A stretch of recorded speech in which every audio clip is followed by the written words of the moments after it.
Dans la préface de son œuvre célèbre, The English Malady, ou La maladie anglaise, Dr. George Cheyne écrit en 1733 qu'il espère que ses écrits sur la mélancolie sauront alléger les poids de la douleur de ses lecteurs, ce qu'il nomme d'ailleurs ses compagnons de souffrance.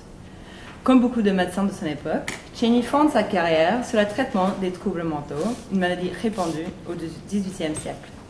On se rappelle surtout de Cheyne pour le développement d'une théorie sophistiquée du système nerveux et l'explication des états d'âme. Pourtant, il s'est distingué par l'ampleur de sa personnalité et sa célébrité, indissociable de l'image de son corps physique. Son poids atteindra le record de 450 livres ou 250 kg. Dans les premières pages de ses textes médicaux, Cheyne nous invite, par le biais de l'empathie, à suivre les hauts et les bas de sa vie personnelle, soubresauts émotionnels qui correspondent aux soubresauts de son poids. Les critiques de Cheyne ne parlent jamais de lui sans parler de son embonpoint, comme moi. Si le physique prend une telle importance dans l'analyse de l'œuvre de Cheyne, c'est parce que son propre corps sert de fondation à ces fameux écrits médicaux et qui ont eu par la suite une influence énorme. J'ai envie de vous parler d'un discours de l'excès tel qu'on peut le lire chez Cheyne. L'ampleur. Comme je l'expliquerai, Cheyne tisse des liens forts entre la luxure et ses propres difficultés avec la nourriture. Ses cures sont basées sur des régimes sévères qui prescrit à ses patients, principalement à ses patientes. Tout d'abord, je tenterai de contextualiser l'écriture de Cheyne. Au XVIIIe siècle, la médecine scientifique était une pratique plutôt nouvelle. Ce n'était pas encore un champ d'études bien encadré tel qu'on le connaît actuellement. La société anglaise attendait de ces hommes de science qu'en plus d'être scientifiques, ils soient aussi littéraires, philosophes et moralistes. La formation d'un médecin consistait en partie à des études rhétoriques, par exemple. De même, les écrivains de l'époque avaient eux aussi une bonne connaissance des théories scientifiques et médicales. Tout ça pour dire que la frontière entre l'art et la science qui caractérise l'époque actuelle n'existait pas encore. À sa place, on trouvait une certaine fluidité des idées ainsi que des tensions portant sur lesquelles de l'art ou la science saura le mieux examiner la condition humaine. Autrement dit, la dialogue sur la condition humaine est moins cloisonné qu'il est complémentaire. Dans cette ambiance, George Cheyne était un de ces hommes ambitieux touche-à-tout, caractérisé par l'envie de tout faire et tout dire. Né en 1661 à Aberdeen, en Écosse, d'une famille au moins modeste, il décède en 1743 à Bath, en Angleterre, une ville que l'on qualifierait aujourd'hui d'une retreat spa pour riches. C'est à Bath qu'il a développé son fameux cabinet médical, car Cheyne choisit la pratique de la médecine. Mais il ne débute pas son parcours universitaire par les études de médecine, c'est plutôt au champ de la physique newtonienne et des mathématiques qui s'adonnent au début, et ce, sans beaucoup de succès. Ce ne sera qu'après ses études de médecine qu'il obtiendra la reconnaissance qu'il recherche. Suivant un parcours commun aux médecins de son pays de son époque, Cheyne quitte son Écosse natale pour Londres en 1701 afin d'y lancer son cabinet privé. Bien qu'il rende compte de la difficulté à se créer une clientèle au début, Cheyne devient vite une médecin célébrée et iconique après la publication de An Essay on Health and Long Life en 1724 et le plus connu portant sur la mélancolie et les maladies des nerfs, The English Malady, paru en 1733, 10 ans avant sa mort. Dans son cabinet, Cheyne traite les membres de la haute société, plusieurs grands écrivains, philosophes et des politiciens. Sa pratique, qui se fonde sur des méthodes diététiques, perdurera à travers son siècle et continuera à se servir des références jusqu'au début du XIXe siècle, notamment avec le français Philippe Pinel, directeur de l'hôpital parisien de la Salpêtrière et considéré par certains comme le père de la psychiatrie moderne.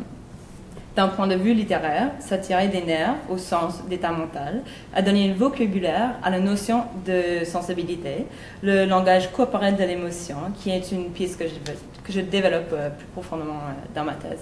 Je fais une petite parenthèse, merci à Martin qui m'a fait rappeler que j'ai oublié de mentionner qu'avec les textes de Cheyne et des écrits sur les maladies mentales au début du XVIIIe siècle, c'est aussi qu'on arrête de parler de ce qu'on comprend en étant des troubles mentaux, on arrête d'en parler comme l'accusation. Donc ça, c'est une nouvelle approche de cette époque. Dans The English Malady, Cheyne note que le siège de l'âme est dans le cerveau, l'endroit où se rejoignent les nerfs, ou, je cite, « the instrument of sensation ». Il élabore la métaphore du corps-instrument afin de proposer une harmonie du corps et de l'âme pour atteindre la santé totale. Cheney suggère en effet d'encourager la modération.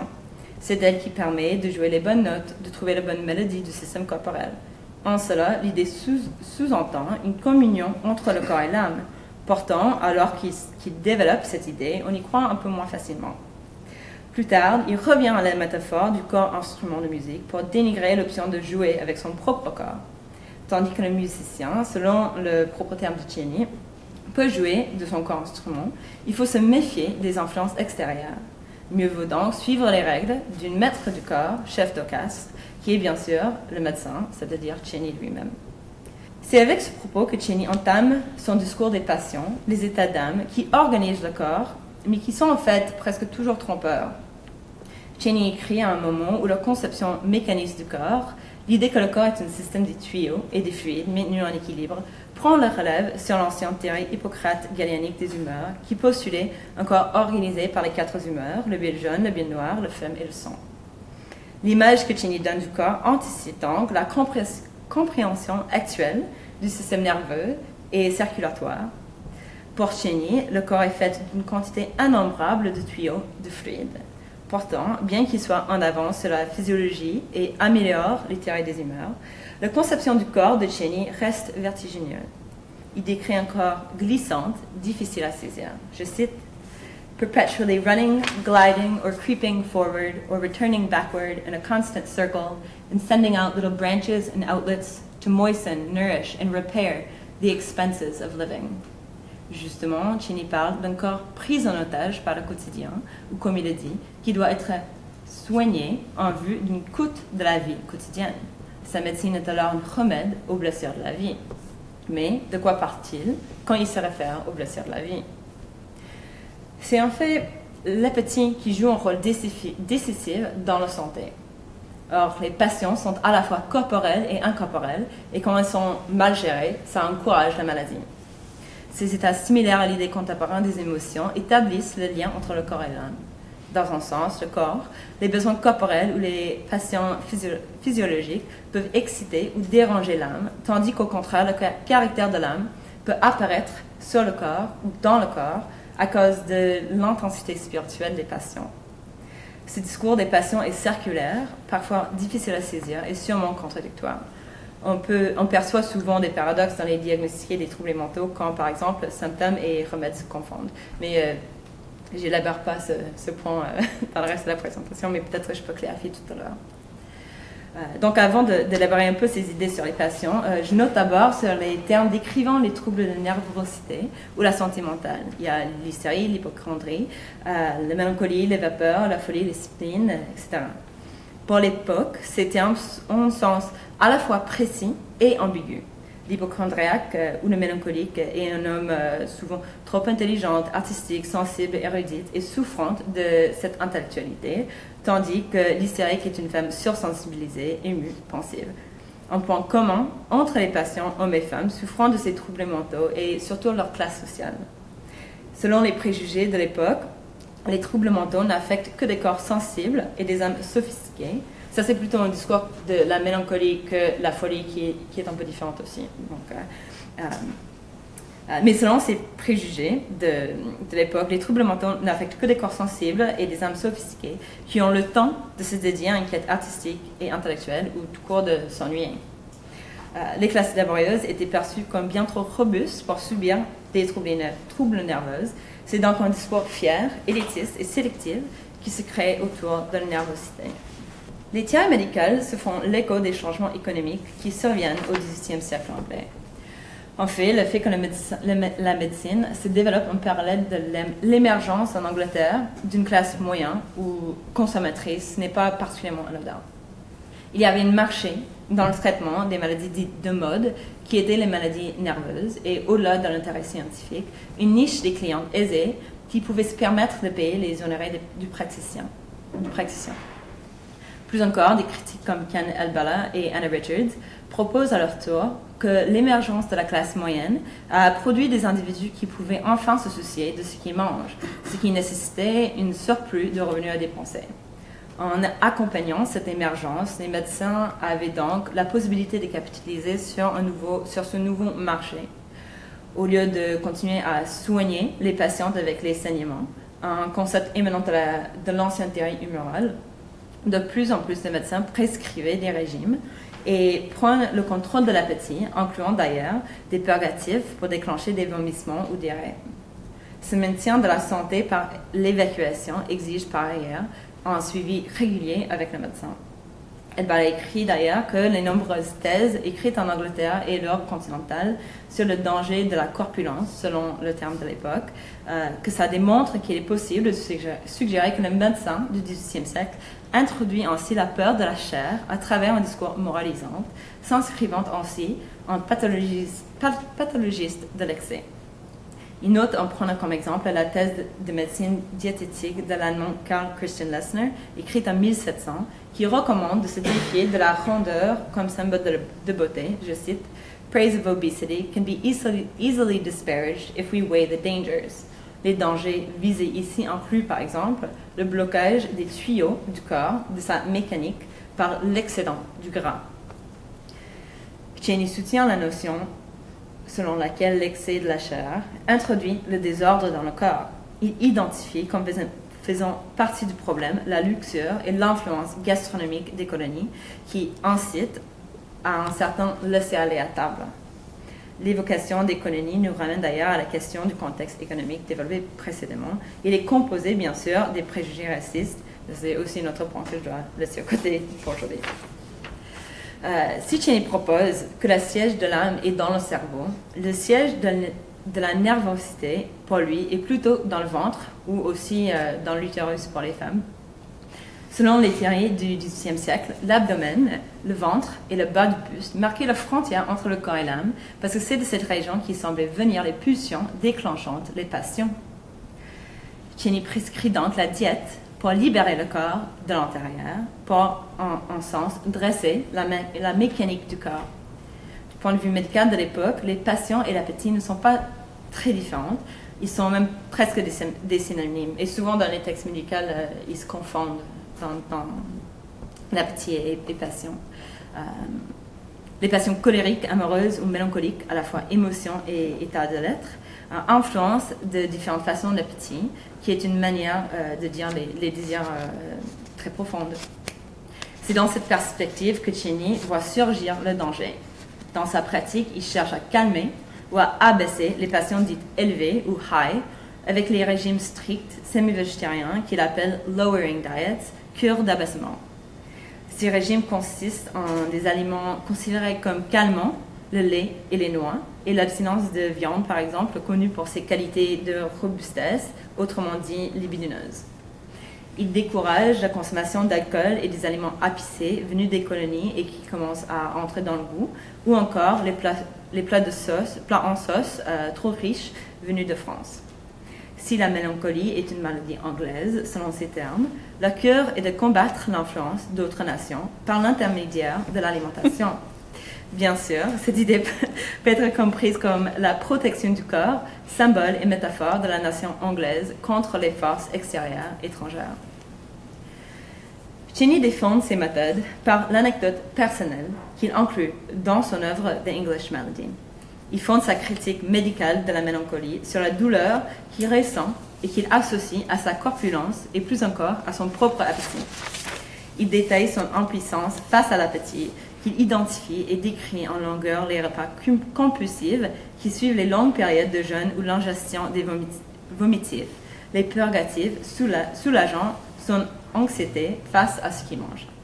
Il associe l'excès à son arrivée à Londres, à la ville décadente, à sa rencontre des mauvaises influences, je cite, battle companions and free livers, qui lui font céder à la tentation et le poussent au laisser-aller.